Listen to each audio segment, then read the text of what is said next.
નમસ્કાર વિદ્યાર્થી મિત્રો, આપ સર્વેનું ઓનલાઈન એજ્યુકેશન ચેનલની અંદર સ્વાગત છે. વિદ્યાર્થી મિત્રો, નવું વર્ષ આવી ગયું, બરાબર. આજે આપણે થોડા લેટ પડી ગયા છીએ, તેમ છતાં હું તમને કોંગ્રેચ્યુલેશન કહું છું, નવા વર્ષના અભિનંદન આપું છું. કોંગ્રેચ્યુલેશન્સ, બરાબર, ધ્યાન આપજો, બરાબર. નવા વર્ષ તમને અભિનંદન આપું છું, કોંગ્રેચ્યુલેશન્સ આપું છું. અને નવું વર્ષ સારું જાય એવી મારી વિશેષ તમારી સાથે છે, બરાબર. આમ તો હું લેટ પડી ગયો છું, તેમ છતાં પણ આપણે આ લેક્ચરની અંદર તમને શું વિશેષ આપી રહ્યો છું. હવે મિત્રો, આપણે એક એવો પોઈન્ટ ગ્રામરની અંદર ભણવા જઈ રહ્યા છીએ આજે, જે ફક્ત ધોરણ 9 માટે નહીં, પરંતુ 10, 11, 12 અને સ્પર્ધાત્મક પરીક્ષાઓમાં પણ અને રોજબરોજના જીવનમાં પણ બહુ જ મહત્વનો મુદ્દો છે, બરાબર. 9માં તો આવે જ છે, 10માં પણ આવે છે, 11મા ધોરણમાં પણ આવે છે અને 12મા ધોરણમાં પણ આવે છે. અને ખૂબ જ ઇમ્પોર્ટન્ટ મુદ્દો છે, બરાબર. સૌથી વધુ માર્ક્સનો અને સૌથી સહેલો પોઈન્ટ આ પૂછાય છે, અને એ છે આપણા ફંક્શન. ફંક્શન બહુ સહેલા છે, સિમ્પલ છે, બરાબર. સૌથી વધુ માર્ક્સના પણ પૂછાય છે. 9, 10, 11, 12 દરેક ધોરણની અંદર ફંક્શન પૂછાતા હોય છે, સ્પર્ધાત્મક પરીક્ષાઓમાં પણ પૂછાતા હોય છે અને રોજબરોજના જીવનમાં પણ થતા હોય છે. હવે ફંક્શન એટલે શું, એનું કાર્ય શું છે, બરાબર, એ થોડું સમજી લઈએ. તો ફંક્શન એટલે કાર્ય. ભાષાની અંદર આપણે ભાષા કેમ વાપરતા હોય છે, બરાબર, તો કોમ્યુનિકેશન કરવા માટે, આદાન પ્રદાન કરવા માટે ભાષા વાપરતા હોઈએ છીએ. ગુજરાતી ભાષા છે, આપણી માતૃભાષા જાણીએ છીએ. હું તમને કહી રહ્યો છું, હું બોલી રહ્યો છું, તમે સમજી રહ્યા છો. શાની મદદથી? ભાષાની મદદથી. તમે શું કરો છો? આ મેં તમને પ્રશ્ન પૂછ્યો, ભાષા નથી, તમે શું કરી રહ્યા છો? પ્રશ્ન કર્યો, બરાબર. તો ભાષાની અંદર ભાષાના અલગ અલગ કાર્યો હોય છે, બરાબર. કેટલું દયનીય સ્થિતિ છે, બરાબર, કેટલું બિચારાને દુઃખ છે. શાબાશ, બહુ સરસ, બરાબર. આવું ના કરાય, બરાબર, એમની મદદ કરવી જોઈએ. તો અમે વાક્યો બોલ્યા, તમે ધ્યાન આપજો વાક્યો ઉપર. વાક્યો શું એક જ પ્રકારના છે? ના, અલગ અલગ છે. મહેશભાઈના ઘરે જવા માટે કયા રસ્તે જવાનું? સચિનભાઈનું ઘર બતાવશો? બરાબર, ઇન્ફોર્મેશન માંગીએ છીએ, બરાબર. કેટલું દયનીય, બરાબર. શાબાશ, તું બહુ સારા માર્ક્સ લાવે, કોંગ્રેચ્યુલેશન્સ, તું પાસ થઈ ગયો પહેલા નંબરે, બરાબર. બ્રાવો, બરાબર. તો આવા ઘણા બધા શબ્દો આપણે અંગ્રેજીની અંદર વાપરતા હોઈએ છીએ, ગુજરાતીમાં પણ વાપરતા છે. આ વાક્યો ભાષા તો છે ગુજરાતી જ, પરંતુ ભાષાની અંદર અલગ અલગ પ્રકાર છે, બરાબર. કે કહીએ આપણે તો એનું મિનિંગ થાય છે. તો ભાષાનું કાર્ય અહીંયા શીખવાનું છે મિત્રો. તો એની અંદર જુઓ, પહેલો આવે છે એક્સપ્રેસિવ ઇમોશન, ભાવના દર્શાવી, ભાવ દર્શાવવા. આ ભાવ કયા? દુઃખ, ગુસ્સો, દયા, બરાબર. એના સિવાય નવાઈ, પછતાવો, બરાબર, આનંદ, ડર, આ બધા શું કહેવાય? ભાવ કહેવાય, બરાબર. શું કહેવાય? ભાવ, બરાબર. આપણે ઇમોશન્સ, ભાવ એટલે ઇમોશન્સ, બરાબર. એક્સપ્રેસ રજૂ કરવી અથવા દર્શાવવી, એક્સપ્રેસિંગ ઇમોશન્સ, બરાબર. આપણી ભાવનાઓ દર્શાવવી, બરાબર. ફંક્શનની અંદર પહેલું ફંક્શન કયું આવે છે? એક્સપ્રેસિવ ઇમોશન, બરાબર. કયા કયા શબ્દો છે આ મિત્રો? આનું ગુજરાતી જ આવડું જોઈએ, સ્પેલિંગ પણ આવડું છું મિત્રો. એ બધું મારે શીખવાડવા ના હોય કે ગુજરાતી શું થાય એ તમારે તૈયાર કરી દેવાનું, શોધી લેવાનું, બરાબર. થોડું કામ પોતે પણ કરવાનું, બરાબર. મમ્મી રોટલી બની આપે, બરાબર. કઈ મોઢામાં નાખેલા ને નાના વધ્યા સુધી નાખેલા, થોડા મોટા થઈ ગયો તો મોઢામાં નાખવા ના, જાતે તોડવો પડે અને પછી મોઢામાં નાખવો પણ પડે. એટલે અહીંયા હું તમને શીખવાડીશ કરું, પરંતુ બધું આ બધું મને ગુજરાતી કરવા ના હોય કે સાહેબ જોવાય એટલે શું ગુજરાતી એ પણ લખી આપો, બરાબર, એ તમારી જાતે પણ તમને મળી જાય, શોધી લેવાનું. મારું કામ છે તમને બરાબર માર્ગદર્શન આપવું, કઈ રીતે કામ કરવું અને આ સમજાવું કે આ છે શું. બરાબર, અમુક વસ્તુ તમારી જાતે પણ કરવી પડે તમારે. બરાબર, તો joy, sadness, excitement, pity, regret, surprise, fear, anger, આ બધા શું છે? ભાવ છે. શું છે? ભાવ છે, ઇમોશન છે. આના સિવાય પણ ઘણી ઇમોશન વપરાય. બરાબર, આ તો એક્ઝામ્પલ થોડા આપે, એના સિવાય પણ ઘણી બધી ઇમોશનો વપરાતી હોય છે. બરાબર, તો એની અંદર આપણે પહેલું જોઈએ છે એક્સપ્રેસિંગ ઇમોશન. બરાબર, એની અંદર ઇમોશન કઈ છે, કઈ વપરાય છે એ જોયું. બરાબર, કઈ રીતે વપરાય છે? વાવ, હાઉ બ્યુટીફુલ. બરાબર, કઈ વસ્તુ હોય, સુંદર હોય, કોઈ ડ્રેસ હોય, બરાબર, કોઈ પક્ષી હોય, તો આપણે જોઈએ ને, બોલીએ વાવ, હાઉ બ્યુટીફુલ. બરાબર, કેટલું સુંદર. બરાબર, આપણે ઉદ્ધાર આપણે કેટલું સુંદર, આશ્ચર્યચકિત થઈને કીધું. બરાબર, આપણે નવાઈ લાગી. બરાબર, જોઈને નવાઈ લાગી તો ત્યારે એક્સપ્રેસિંગ ઇમોશન, આંસુ આવશે, એક્સપ્રેસિંગ ઇમોશન. બરાબર, પણ કઈ ઇમોશન છે? સરપ્રાઈઝ, નવાઈ લાગે. વાવ, હાઉ બ્યુટીફુલ. હાઉ સેડ, કેટલું દુઃખી, કેટલું દયનીય. બરાબર, તો કેટલું દયનીય. દુઃખ આપણે વ્યક્ત કર્યું, સેડ, દુઃખ હોય, સેડનેસ આપણે વ્યક્ત કરી. બે દુઃખી છે, હાઉ સેડ. બરાબર, એના ફાધર ઓફ થઈ ગયા, હાઉ સેડ. બરાબર, એનો એક્સિડન્ટ થઈ ગયો, હાઉ સેડ. બરાબર, congratulations, you get good marks in standard 10. 10માં સારા માર્ક્સ લાવ્યા, કોંગ્રેચ્યુલેશન્સ. બરાબર, બે છોકરાઓ હવે પેદા થઈ ગયા અને આપણે કહીએ કોંગ્રેચ્યુલેશન્સ. બરાબર, તમારો બેબી થયો. બરાબર, તો કોંગ્રેચ્યુલેશન, અભિનંદન આપવા.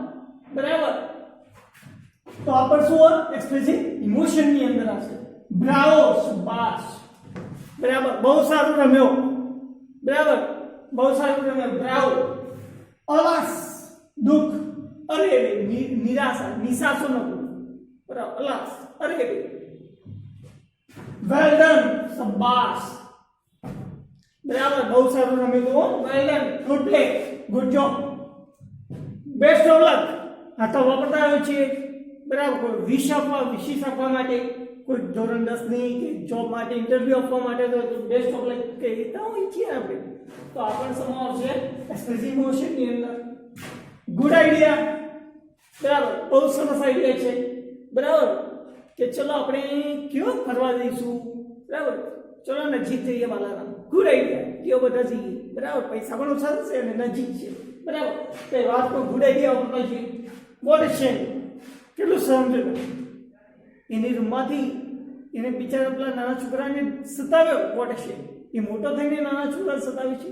વોટ છે, બરાબર, શરમજનક. વોટ એ પીટી, કેટલું દુઃખી. બરાબર, તો આ બધા શબ્દો આપણે વાપરતા હોઈએ છીએ એક્સપ્રેસિવ ઇમોશન વ્યક્ત કરવા માટે. આ શબ્દો યાદ રાખજો. Joy, sadness, excitement, pity, regret, surprise, fear, ડર, એંગર, ગુસ્સો. બરાબર, આનંદ, ઉત્તેજના, દયા, પછતાવો, નવાઈ. બરાબર, આ બધા શબ્દો જ્યારે આવે એટલે એક્સપ્રેસિવ ઇમોશન ભાવના દર્શાવાય છે. બરાબર, એની અંદર વાવ, હાઉ બ્યુટીફુલ જે સેન્ટેન્સ હશે, હાઉ બ્યુટીફુલ, તો શું દર્શાવે? સરપ્રાઈઝ, નવાઈ લાગે છે. બરાબર, એક્સપ્રેસિવ ઇમોશન ની અંદર સરપ્રાઈઝ નું ઇમોશન આવે. બરાબર, કોંગ્રેચ્યુલેશન્સ. બરાબર, તો આનંદ, જોય ની અંદર આવશે. બરાબર, આનંદ કોણ? કોંગ્રેચ્યુલેશન કે આપો. બરાબર, કે એની અંદર એને ઘરે કંઈક સારું થયું હોય તો જોય, આનંદ. બરાબર, તો આ બધા શબ્દો તમે એક્સપ્રેસિવ ઇમોશન ની અંદર વાપરી શકો છો અને વાક્યો પણ બનાવી શકો છો. અને ઉદાહરણ જોઈએ પછી આપણે. બરાબર, તો મિત્રો તમારા ગ્રામરના ચોપડાની અંદર આ બધું જ ઉતારી દો. બરાબર, ચલો લખી દો.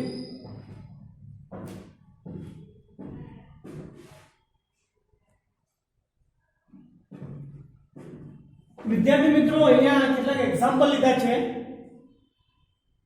અહીંયા ક્વેશ્ચન છે અને સામે આન્સર છે. બરાબર, વૈકલ્પિક સ્વરૂપે છે. તમારે સામે કયો જવાબ આપે, બરાબર, એ કહેવાનું છે. તો અહીંયા અલાસ છે. બરાબર, તો એની સામે શું આવશે? એક્સપ્રેસિવ ઇમોશન, રિગ્રેટ આવશે, જોય આવશે, સેડનેસ આવશે કે સરપ્રાઈઝ? બરાબર. અલાસ શા માટે વપરાય? આપણે ઉપર જોયું તો અગાઉ, બરાબર. તો અલાસ દુઃખ દર્શાવવા માટે વપરાય. નિરાશ થઈ ગયો, નિરાશો ના થયો, બરાબર. તો એના માટે શું આવશે અહીંયા? Expressing emotion. કઈ? સેડનેસ. તો આની અંદર લાસ્ટની અંદર શું આવશે? 3 નંબર, બરાબર. Expressing emotion, sadness. બ્રાવો, બરાબર. સંપાસી આપી શું આવશે? રિગ્રેટ આવશે, જોય આવશે, સેડનેસ આવશે, સરપ્રાઈઝ. તો આપણે ખબર છે, બરાબર. સંપાસી આપી કંઈક સારું કામ કર્યું હશે તો આનંદ જ મળશે, બરાબર. તો શું આવશે? જોય. તો એની અંદર શું આવશે? જોય. એક્સપ્રેસિંગ ઇમોશન, જોય. વોટ એ પીટી, દયાજનક, બરાબર. સીધું, પીટી, બરાબર. તો એની અંદર શું આવશે? શું રિગ્રેટ આવશે, જોય આવશે, સેડનેસ આવશે, સરપ્રાઈઝ. તો આપણે ખબર છે સેડનેસ આવશે. એની અંદર પણ શું આવશે? 3 નંબરનો આવશે જવાબ, બરાબર. આઈ એમ સો સોરી. કંઈક આપણે મિસ્ટેક કરી હોય તો આપણા મિત્રને કહીએ ને આઈ એમ સો સોરી, બરાબર. પછતાવો વ્યક્ત કરીએ, બરાબર, કે આપણાથી ભૂલ થઈ ગઈ છે, બરાબર. એનું રિગ્રેશન આપણે થાય છે, આપણે પછતાવો વ્યક્ત કરીએ છીએ. તો ત્યારે આપણે આઈ એમ સો સોરી એમ કહીએ છીએ. તો એની અંદર શું આવશે? તો એક્સપ્રેસિવ ઇમોશન કઈ આવશે? રિગ્રેટ, બરાબર. 1 નંબરની આવશે. આની અંદર 1 નંબર આવશે. Oh my God, oh my God, બરાબર. એને 5 લાખ રૂપિયાની ઇનામ લાગી ગયું. ઓ માય ગોડ, બરાબર. નવાઈ લાગી, બરાબર. તો એની અંદર શું આવશે? તમને ખબર છે 4 નંબર, સરપ્રાઈઝ, બરાબર. તો અલાસ દુઃખ દર્શાવે છે. તો એની અંદર શું આવ્યું? સેડનેસ, બ્રાવો, જોય આનંદમાં વપરાય છે. તો તેની અંદર શું આવ્યું? જોય. વોટ એ પીટી, સેડનેસ. આઈ એમ સો સોરી, રિગ્રેટ. અને oh my God A surprise માટે વપરાય છે.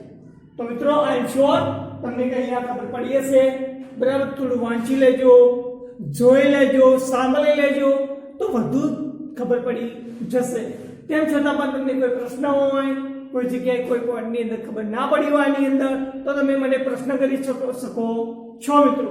પરંતુ આ જે ચલાવે એક્સપ્રેસિવ ઇમોશન એના જ પ્રશ્નો જોઈએ, બહારના પ્રશ્નો પૂછતા નહીં. બીજું આપણે ચલાવીશું ત્યારે જ એના પ્રશ્નો પૂછવું. જે એક્સપ્રેસિવ ઇમોશન આપણે એક પોઈન્ટ ચલાવ્યું, હજી ફંક્શન ઘણા બધા છે, બીજા ફંક્શન એક સ્ટેપ બાય સ્ટેપ આપણે ચલાવતા રહીશું એક. પરંતુ આજે એક જ ફંક્શન ચલાવ્યું છે એક્સપ્રેસિવ ઇમોશન.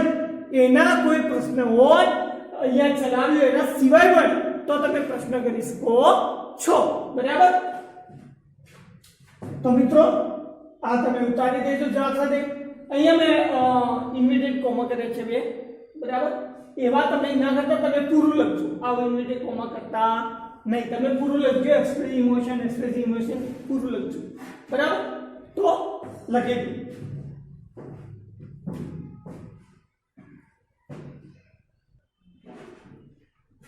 તો વિદ્યાર્થી મિત્રો અહીંયા 4 તમને એક્ઝામ્પલ આપ્યા છે, બરાબર. એના સાચો જવાબ તમારે જોડીને તમારા ગ્રામરની ચોપડાની અંદર લખવાના રહેશે, બરાબર. આ સાચા જવાબ તમે ગ્રામરના ચોપડાની અંદર લખી દેજો. આ તમારું હોમવર્ક છે. સાથે સાથે તમે સાચા જવાબ મને કોમેન્ટ સેક્શનની અંદર સેન્ડ પણ કરી શકો છો, બરાબર. વોટ્સએપ પણ કરી શકો છો. પરંતુ તમે હોમવર્ક કરતા રહેજો, તૈયારી પણ કરતા રહેજો, વાંચજો, સમજજો અને જાતે આપ પ્રયત્ન કરજો તો 100% તમને શ્યોર આવડી જશે. બહુ મહત્વનું છે મિત્રો. ફક્ત 10મા 11મા 12મા ધોરણ માટે પણ ઉપયોગી છે, તેની અંદર પણ બેનિફિટ થશે. તો મિત્રો આ લખી દો તમારી નોટબુકની અંદર, ગ્રામરની નોટબુકમાં ઉતારી દો અને એના જવાબ પણ લખી દેજો પછી. Thank you very much for watching this video. Have a good day. Stay home, stay safe.